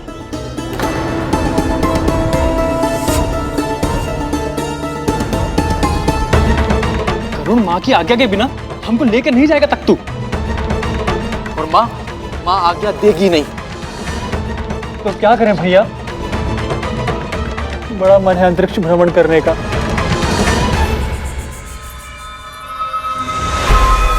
तू कितना और गिरोगी गदरू? तुम्हारे स्वामी, जिनका हृदय इतना शुद्ध है कि देवता भी उनसे परामर्श लेते हैं, उन्होंने भी तुम्हें समझाया कि गरुड़ उसकी मां को मुक्त कर दो, किंतु तुम उनके सुझाव के बिल्कुल विपरीत कार्य कर रही हो। करुण को गंभीर रूप से घायल करने का षड्यंत्र रच रही हो तुम, ताकि वो अपनी मां की रक्षा ना कर पाए। तुम भूल रही हो खतरू, जो अन्य व्यक्तियों के लिए विपदा उत्पन्न करता है उन्हें स्वयं भी उसी विपदा का सामना करना पड़ता है। आज तुम विंता के पुत्र को संकट में डालना चाहती हो, पर कहीं ऐसा ना हो कि तुम्हारे पुत्री तुम्हारे बनाए हुए जाल में फंस जाए।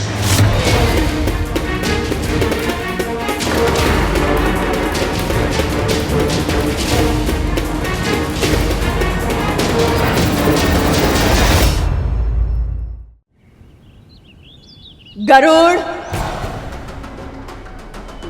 तू गया नहीं अभी तक? महारानी, आपके पुत्र मेरे साथ जाना चाहते थे, तो मैं आपके आगे की प्रतीक्षा कर रहा था। मैं तेरी माँ की तरह नहीं हूँ, जो अपने पुत्रों को उनकी इच्छाएं पूरी करने से रोकूं, और तू भी उनकी इच्छा पूर्ति में बाधा नहीं बनेगा। स्मरण रहे, केवल मेरा ही नहीं, मेरे पुत्रों का दास भी है तू। वो जो चाहते हैं वैसा ही कर। जो आ गया महारानी।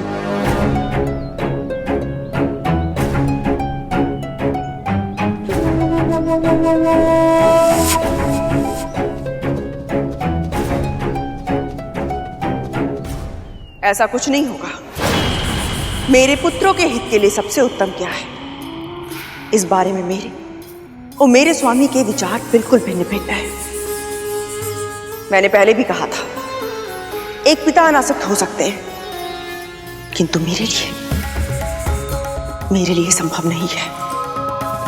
और इसलिए मैंने उस गरुड़ रूपी संकट को अपने मार्ग से हटाने के लिए एक ऐसा उपाय सोचा है जिसकी काट संभव नहीं है। सत्य कहा तुमने, तुम्हारा उपाय अचूक है। जो तुमने सोचा वही होगा। विष्णु लोक की यात्रा के समय सूर्यदेव और गरुड़ की भेंटावशी हुई थी, किंतु उसने सूर्यलोक में प्रवेश नहीं किया था। किंतु अब तुम्हारे आदेश के कारण उसे सूर्यलोक के भीतर प्रवेश करना होगा, और तब होगा उसे सूर्य के असहनीय तेज और विकराल ताप का अनुभव। उसके पंख जल जाएंगे।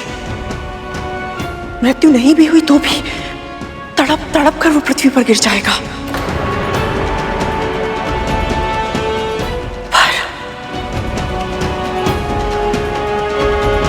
पर क्या सूर्य के भीषण ताप से तड़पने वाला केवल गरुड़ नहीं होगा, उसके साथ साथ तुम्हारे पुत्र भी उस अकल्पनीय जलन को अपनी त्वचा पर सहने के लिए विवश हो जाएंगे। क्या कह रही है तू?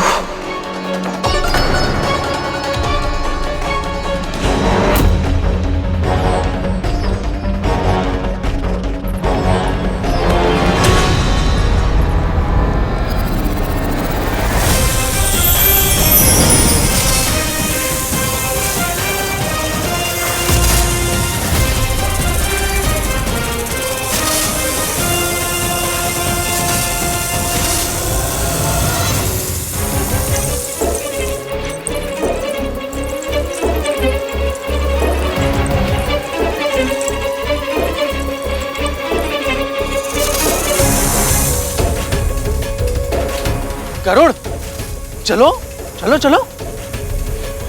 रुक जा गरुड़।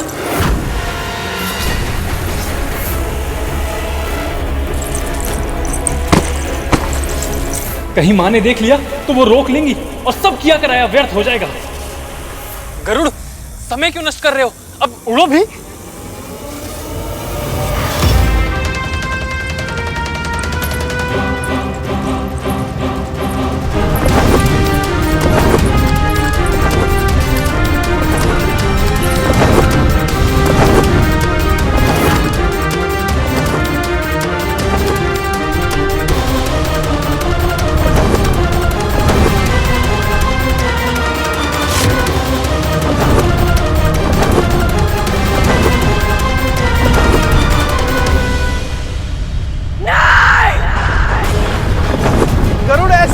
और तीव्र और गति से अड़ो। गरुड़ बादलों के ऊपर और तेज। आनंद आ रहा है। तो भैया, धुमल भैया, वो देखो, इतनी ऊंचाई से हमारा महल कितना छोटा लग रहा है। वो माँ है क्या? हाथों के संकेत से ऐसा प्रतीत होता है कि वो हमें विदा कर रही हैं।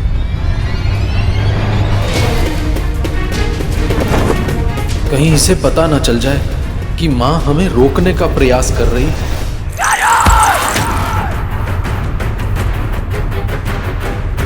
अरे गरुड़, ध्यान कहाँ है तुम्हारा? अरे और ऊपर उड़ो ना। हाँ, तुम नीचे कहाँ देख रहे हो? कहीं बादलों से टकरा गए तो? उड़ो।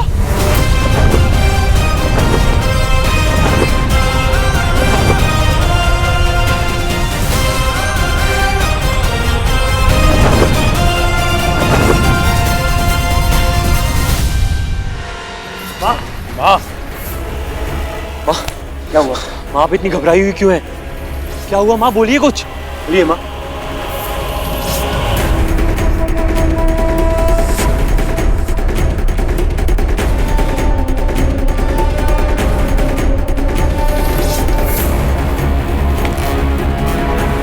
ये तो गरुड़ है।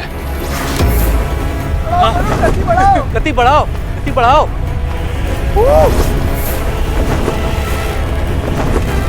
और इसके साथ हमारे भाई, ये उन्हें कहाँ लेकर जा रहा है?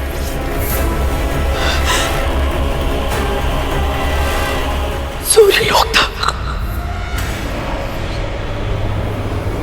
मैंने ही आदेश दिया था गरुड़ को वहां पे चढ़ने के लिए, ये सोच करके उसके पंख चल जाएंगे, उसकी शक्ति समाप्त हो जाएगी। किंतु ये तो मेरे पुत्रों को लेकर चला गया। गरुड़, नीचे आ। तू दास है हमारा, हमारी आज्ञा का पालन करना तेरा कर्तव्य है। माँ, ये बहुत ऊंचा उड़ चुका है, हमारे स्वर इस तक नहीं पहुंचेंगे। ये कितनी भी ऊंचाई तक क्यों ना चला जाए, इसकी मां का स्वर इस तक अवश्य पहुंचेगा। विंता को उसका स्वर सुनाई देगा। विंता! माँ,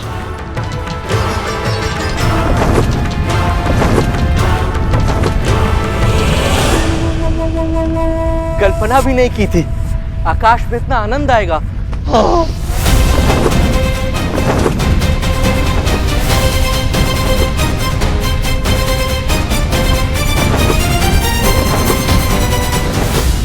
गरुड़, तुम इससे भी तीव्र गति से उड़ सकते हो क्या? हाँ, परंतु तुम क्या हमें दुर्बल समझते हो? अरे तुम अगर शक्तिशाली हो ना तो हम भी कम नहीं हैं। चुपचाप गति बढ़ाओ।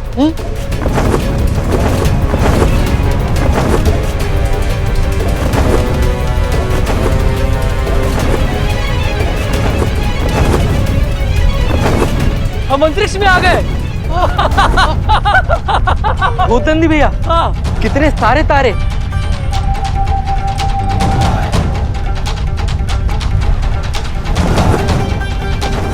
अरे नीचे देखो, हमारी पृथ्वी। अरे हाँ, पृथ्वी पे रहते हुए तो हमें ऐसे लगता था जैसे हम ही सबसे महान हैं, हम ही सबसे बड़े हैं। लेकिन यहाँ आके पता चला कि हमारी पृथ्वी एक छोटे से तिनके के बराबर है। तो फिर हम कितने छोटे हुए?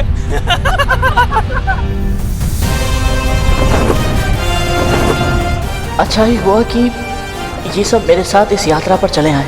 संभव है यह अनुभव इन्हें विनय का महत्व सिखा दे और पृथ्वी पर लौटने के बाद ये सब माँ को दास्ता से मुक्त कराने के लिए बड़ी माँ को मनाने में मेरी सहायता करें। विंता! विंता!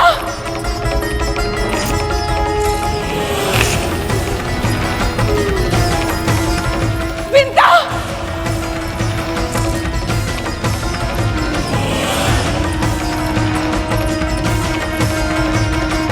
विंता!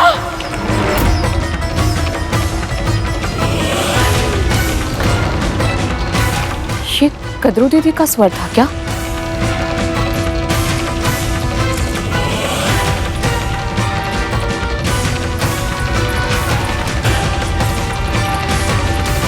मुझे ऐसा क्यों लगा जैसे वो मुझे पुकार रही हो।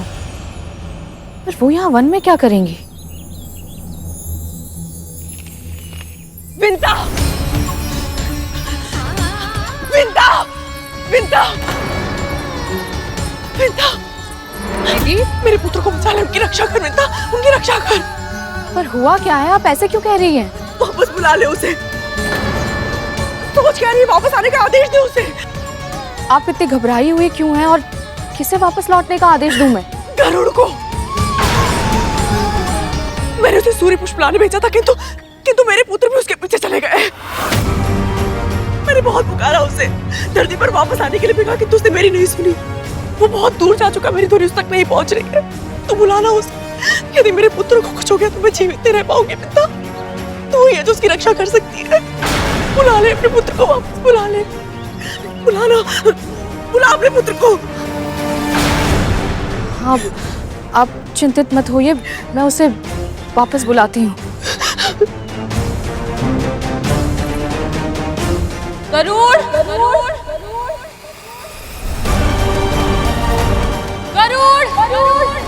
माँ क्यों पुकार रही है और वो इतनी चिंतित क्यों लग रही है? गरुड़, गति कम करने की सोचना भी मत।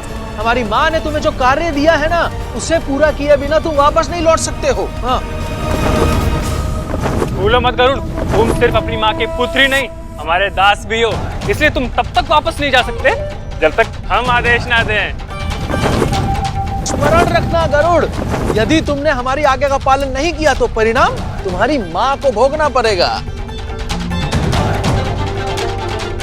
दास बने केवल 2 ही दिन हुए हैं और अभी से कितना विवश हो गया हूँ मैं कि चाह कर भी अपनी माँ के पास लौट नहीं सकता। तो फिर माँ के लिए कितना कठिन, कितना दुखद होता होगा अपनी इच्छाओं का गला घोटकर इन सब के आदेश का पालन करते रहना, बिना रुके लगातार। उन्हें ऐसे जीवन नष्ट करते नहीं देख सकता मैं।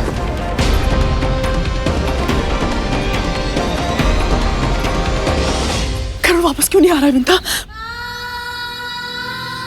पता नहीं दीदी, मेरी पुकार सुनकर वो वापस लौट कर ना आए, ये संभव नहीं है।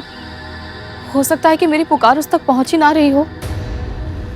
ये भी तो हो सकता है कि वो आपकी बात सुन के अनसुनी कर रहा हो, और ये भी तो हो सकता है कि वो इस अवसर का उपयोग अपना प्रतिशोध लेने के लिए कर रहा हो। अवश्य उसने अंतरिक्ष भ्रमण का लोभ देकर हमारे भाइयों को अपनी मीठी बातों में फंसाया होगा, ताकि वो अकेला घायल ना हो और मृत्यु का संकट केवल उस पर नहीं, हमारे भाइयों पर भी आए।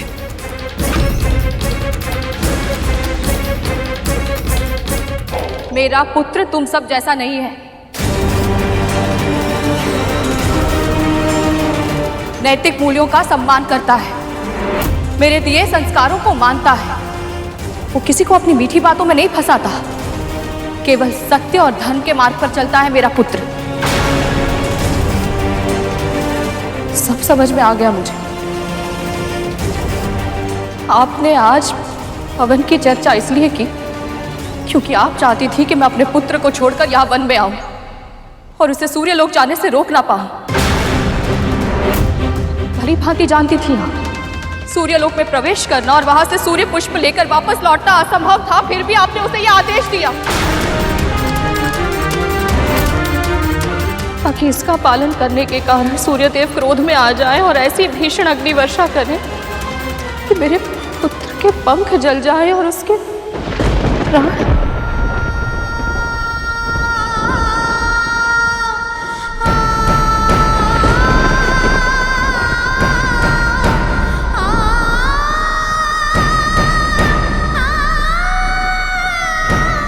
ये समय आरोप प्रत्यारोप का नहीं है। जो आपसे कहा जा रहा है वो आप कीजिए। अपने पुत्र को बुलाइए। यदि मेरे भाइयों का तनिक भी अहित हुआ तो मैं बस। और अब शब्द नहीं। वर्मा, कालिया,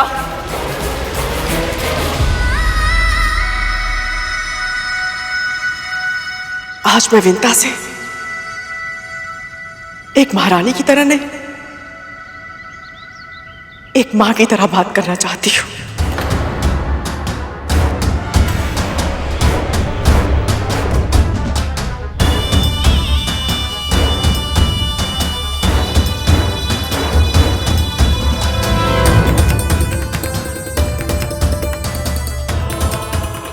मां हो। यदि अपनी संतान को कोई कष्ट होता है तो मां को बहुत असहनीय पीड़ा होती है। ये तुमसे अधिक और कौन जान सकता है।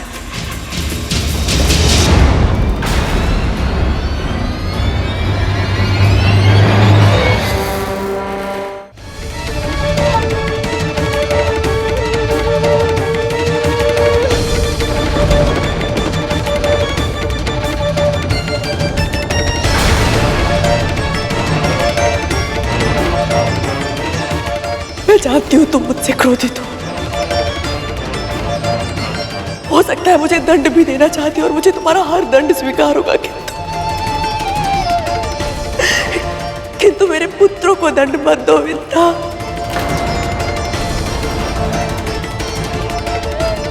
अपने पुत्र को वापस बुला लो।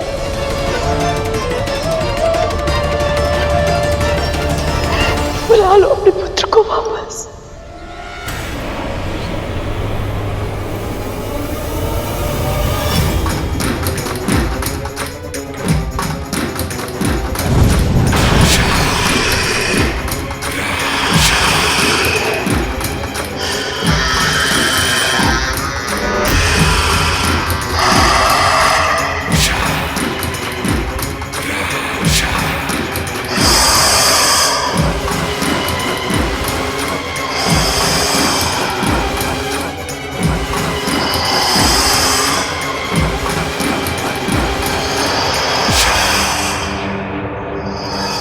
जब तक आप मेरे भाइयों की सहायता नहीं करती, आप यहां से नहीं जा सकते।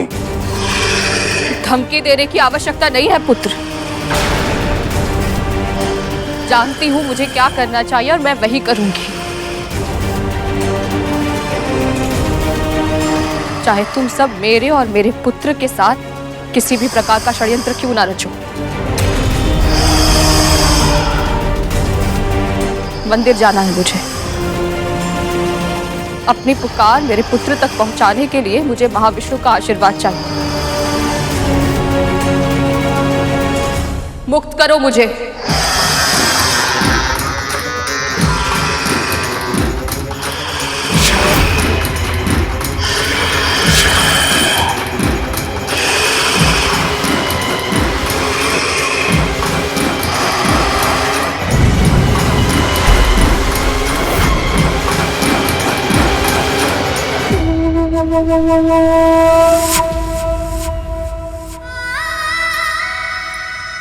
जैसे भी हैं पुत्र समान है मेरे, इसलिए मेरी प्रार्थना स्वीकार कीजिए प्रभु। किसी भी अहित की ज्वाला ना तो नागों तक पहुंचे और ना ही मेरे पुत्र गरुड़ को जलाए। वो सब सकुशल धरती पर लौट आए।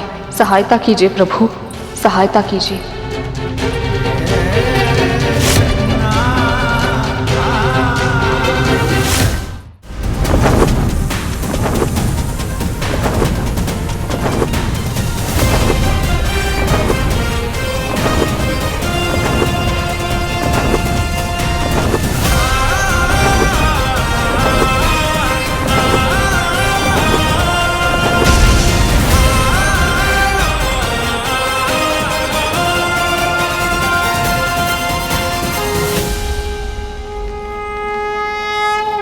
प्रणाम चंद्रदेव।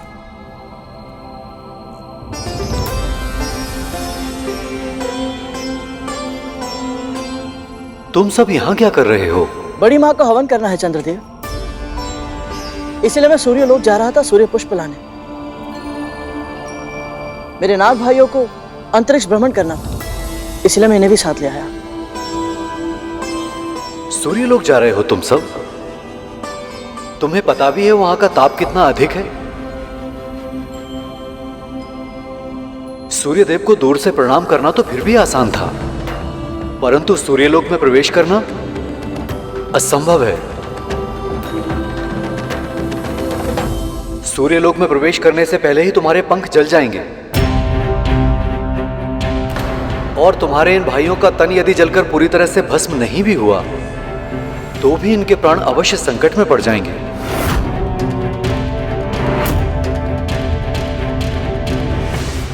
चंद्रदेव का कहना सही है। इस यात्रा में बहुत संकट है और आप सभी के प्राणों से अधिक महत्वपूर्ण नहीं है ये। मुझे लगता है कि मुझे इसी समय आप सबको घर लेकर चलना चाहिए। गरुड़, कहा जाता है पृथ्वी पे जन्म लेने वाला कोई भी देहधारी अपने देह के साथ वैकुंठ तक नहीं जा सकता, पर तुमने ये करके दिखाया ना। और हम सब केवल इसलिए वापस लौट जाएं कि इस यात्रा में हम सबके प्राण संकट में हैं। ऐसा नहीं हो सकता गरुड़। हमारी माँ ने हमारे जन्म के लिए कितनी प्रार्थनाएं की थी। हमारी माँ ने कितने मन से वरदान मांगा था कि उनके महाशक्तिशाली पुत्र हों। माना कि हम अपने बड़े भाइयों की तरह शक्तिशाली नहीं, मगर हम सब मन से योद्धा हैं। बिल्कुल सही कहा सरकुटा। हम वापस लौट के नहीं जाएंगे गरुड़। हम अपनी माँ को निराश नहीं कर सकते हैं। हम सूर्य लोक जाएंगे और ये हमारा आदेश है।